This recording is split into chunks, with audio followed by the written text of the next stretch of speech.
변함없는 속임수. 거의 모든 미혹은 뱀이 이브를 속일 때 사용했던 최초의 거짓, 곧 우리가 하나님 없이 하나님과 같이 될 수 있다는 거짓에 뿌리를 두고 있다.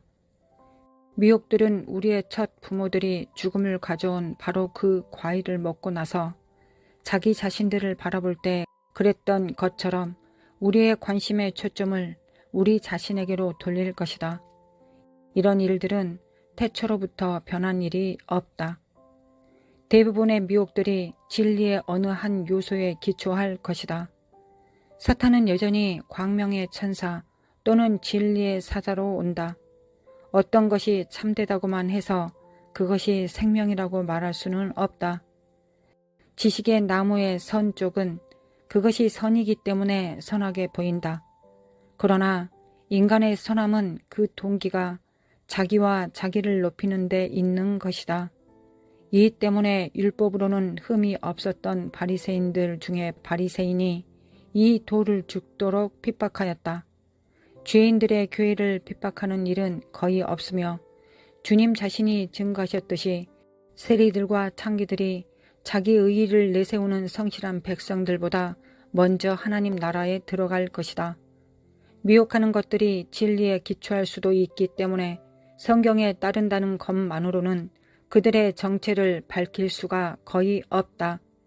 사탄은 그가 예수님에게 했던 것처럼 성경을 인용하여 속이는 데 사용한다. 우리는 다만 열매로 판단할 수 있다. 가르침이 우리로 하여금 어디다 관심의 초점을 두게 하는가? 그것이 영화롭게 하는 것이 주님인가? 아니면 사람들인가? 얼마나 자주 그리고 얼마나 감동적으로 주님의 이름을 사용하느냐에 관계없이 이기적인 야심은 여전히 이기적인 야심이요. 이는 필연적으로 속임수로 이끌 것이다. 여러 해 동안 그래왔듯이 다가오는 날에도 자기들의 사역에 대해 증거하며 또 이를 확증하기 위해 기적을 행하고 큰 능력을 과시하는 사람들이 있을 것이다. 이와는 다른 모습의 사역자들이 나타날 터인데 그들은 보다 더 큰 일들을 할 것이지만 그들이 누구임을 사람들에게 알리려고 마음을 쓰지도 않을 것이다. 세상에 알려지는 것은 새로운 종류의 이 사역자들에게 짐이 되는 것이지 흥분하여 떨 일이 아닐 것이다. 그들은 자기들이나 자기들의 사역에 주의를 끌려 애쓰지 않고 그들을 보내신 분에게 주의를 모으도록 애쓸 것이다. 이들이야말로 참된 사자들이다. 이들이 갖고 있는 소원은 거대한 조직 단체들을 세우기보다는 태초부터 하나님이 마음에 두신 소원, 즉 위대한 백성을 세우는 것이다. 아브라함과 같이 하나님께서 산 돌들로 짓고 계신 성을 보는 이들은 인간의 야심이 짜낸 사업들로 인해 마음을 흐트리는 일이 없을 것이다. 불같은 환란이 올 때 우리를 충성되게 붙잡아 주는 것은 우리가 받은 연단이나 복종 또는 진리를 아는 우리의 지식조차도 아닐 것이다. 우리를 붙들어주는 유일한 것은 진리이신 주님 자신에 대한 우리의 사랑으로 나타날 하나님의 은혜이다. 이 점은 아무리 강조해도 지나치다고 할 수 없다. 결국 사랑 안에 있는 이들 이외에는 모두가 단념해 버릴 것이다. 우리의 사랑이 식어가는 때야말로 우리가 물결에 휘말려 들어가는 때다. 오늘날 우리가 온 마음을 다해 구할 것이 있다면 이는 성부 하나님이 성자 예수님에 대한 사랑과 성자 예수님이 성부 하나님께 대한 사랑이다.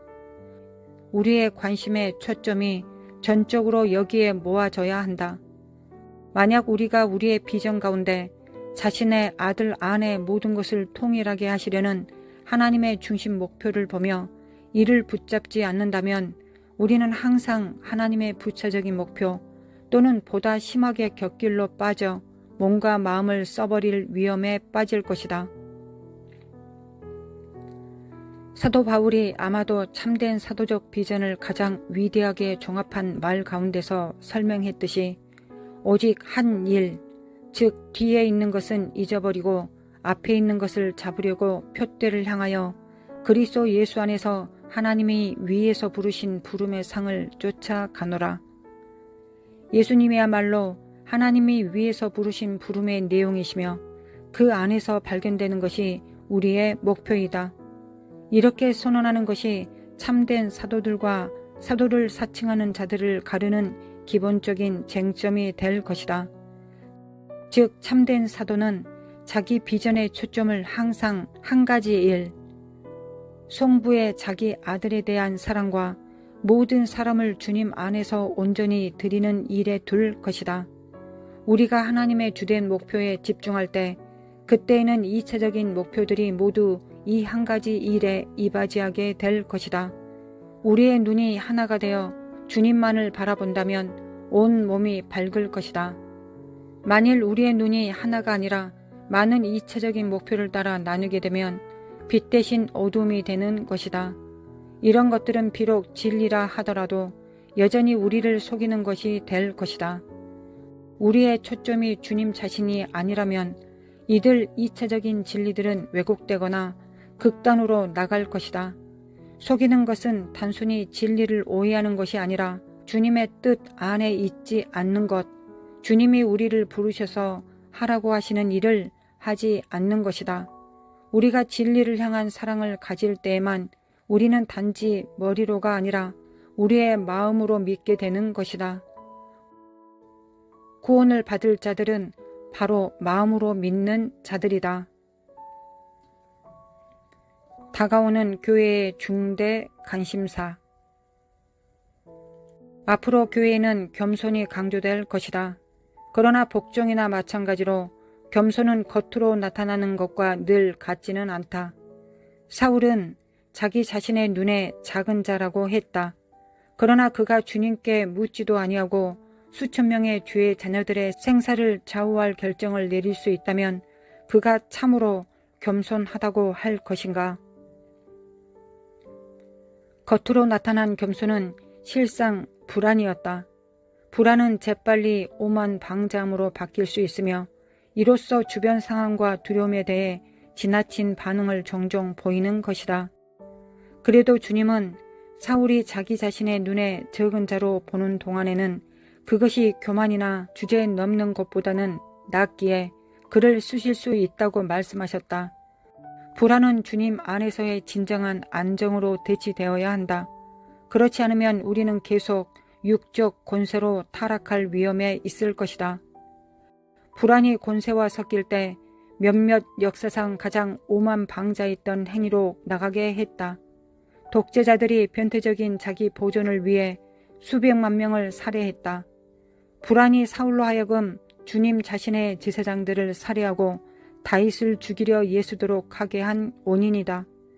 참된 겸손은 불안이 아니라 하나님이 누구이신가를 단순하게 깨닫는 것이다. 불안은 여전히 지식의 나무의 열매이다. 즉 불안은 우리의 주의를 우리 자신에게 두도록 한다.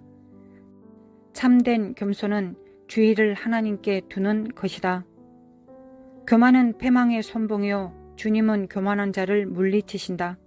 그러나 우리가 교리에 따라 누가 교만하고 누가 겸손한가를 판단하기 시작하면 우리는 거의 틀림없이 주님의 택하신 일을 판단하고 육으로 난 것을 영접하게 될 것이다. 위대한 선지자 사무엘조차도 이 같은 과오를 저지르기가 쉬웠다. 사울에게서 완전히 실패한 다음 그는 육체를 따라 다시는 판단하지 않으리라고 생각할 만하다. 그러나 하나님의 택한 그릇에 기름 부으려고 이새의 집에 오자마자 그는 육신적으로 가장 빼어나게 보이는 아들이 기름 부음 받을 자라고 생각했다. 그는 잘못 알았던 것이며 우리도 거듭 똑같은 성향 때문에 잘못 알게 된다. 지식 있고 말에 능하며 정력적인 연기자들이나 연사들이 큰 무리를 모으는 것을 보고 놀라움으로 압도되거나 고물을 받는 대신 그들을 위해 기도하라. 비록 우리가 큰 무리를 모아 하나님의 뜻을 이룸으로써 우리의 사역에 큰 성공을 이룬다 해도 하나님의 사람들은 모두 성공을 누리고 사람의 인정을 받게 될 때 가장 쓰러지기 쉬운 것이다. 현명한 사도가 말씀하셨듯이 그런즉 선줄로 생각하는 자는 넘어질까 조심하라. 누구에게 진리를 요구하기가 생명을 요구하기보다 쉽다. 주님에 관하여 모든 것을 알고도 여전히 주님을 모르기가 쉽다. 우리가 주님에 관하여 모든 것을 알고도 여전히 알지 못하는 신을 경배할 수도 있다.